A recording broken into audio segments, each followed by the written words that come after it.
Welcome back to my channel. In this video, I wanted to cover PayPal. They announced their earnings today and the stocks really sold off. What happened? Is it really bad or is it maybe misunderstood? Probably a combination of both. Overall, I read PayPal's earnings and I'm ready to kind of state my opinion on things and what I think the company is doing, if it's working or not working. I'll value the company based on the expected free cash flows in the future, as well as the profits that I expect in the future. Go through my whole process and share that with you. Also let you know what I plan to do with this stock for my portfolio. So let's get into PayPal. Their earnings were announced today before the market opened. In general, PayPal has been kind of a slow growing company that continues to tweak their business.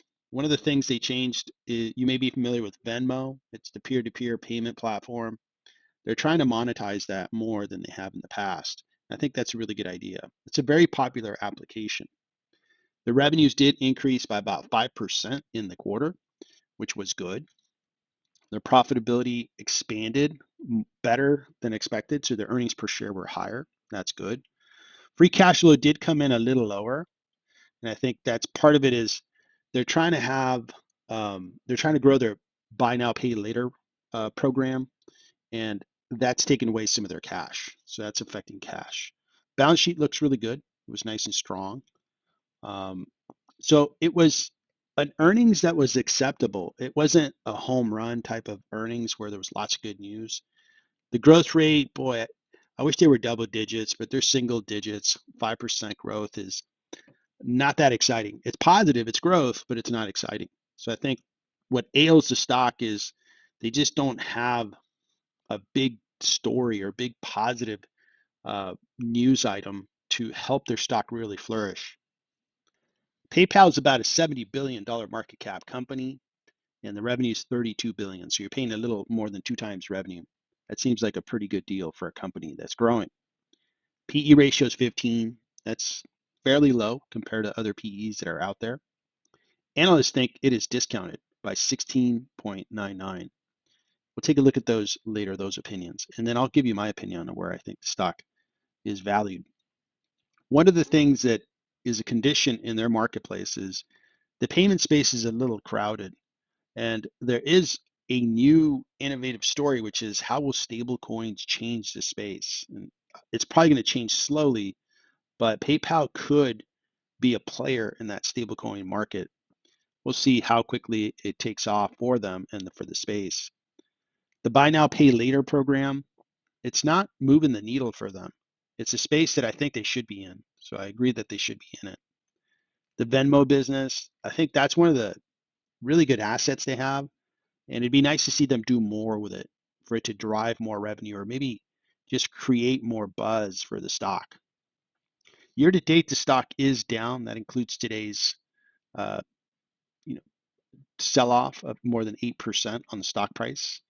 So 16% down year to date. And of course, the S&P is up. Over the 1 year, it's up 23%, but the 5 year shows that this has been a disappointing stock for many investors. Totally understand. Looking at the financials, one good thing about PayPal is they continue to grow.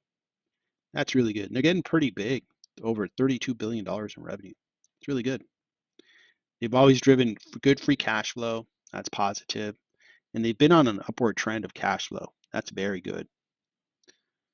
Gross margins are not as high as, let's say, a pure play software company. That's because they're payment systems, a company, payment technologies, and so forth. They do have good profit margins, really good fundamentals. This is a good company, but the growth rate is not great. I think that's what it's missing. It's missing, you know, are they number one in any one space? I don't know, but I think that's what's missing. They need to be a conqueror of one piece of the market and then be able to say we're the best at this particular thing. Right now, PayPal is kind of an average good company, but it doesn't have a lot of specialness to them. The balance sheet is very good, uh, plenty of cash, not a lot of debt. When we look at the forecast, 33 analysts cover the stock, plenty of coverage. And analysts are split. Some believe, hey, this stock can really go higher. Some analysts think it could go lower. When you take all those price targets and average them out, it's discounted by 17%. Analysts expect they're going to continue to grow, and actually growth may accelerate in 2027 and 2028. That looks good, but just good, consistent single-digit growth.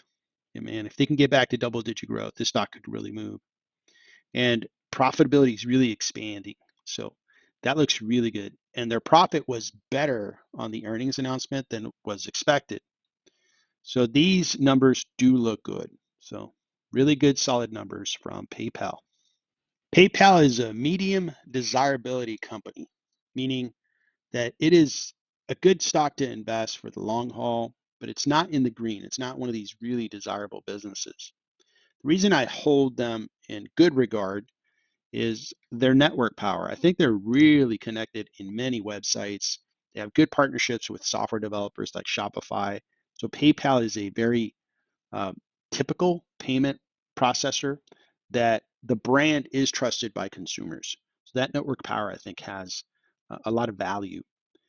Are they overly strong against competition? Not really. I think they're good, but they're not great.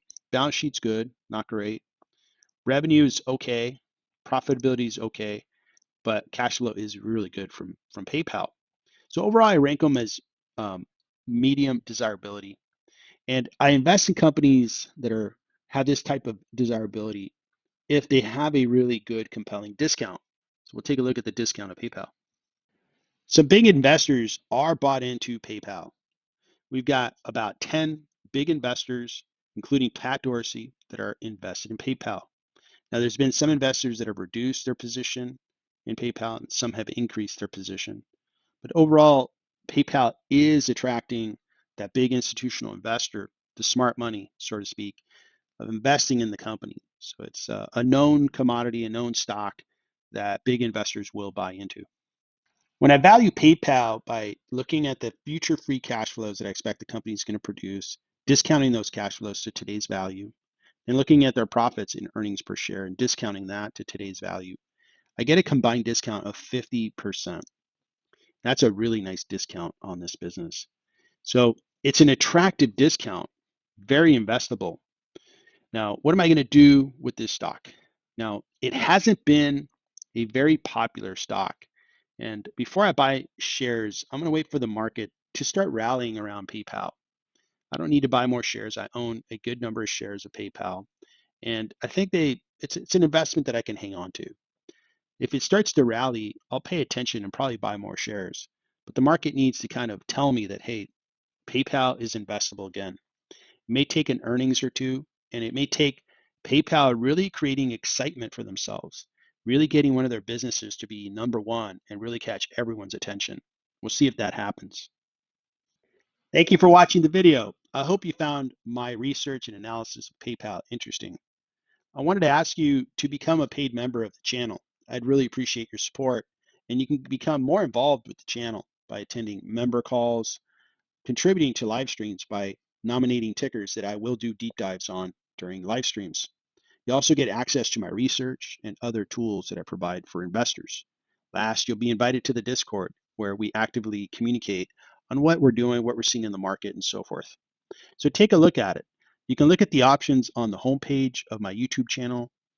Look for the join button toward the bottom of the screen. Then you'll be presented with the different options to get signed up. Thank you for watching the video, and good luck with your investments.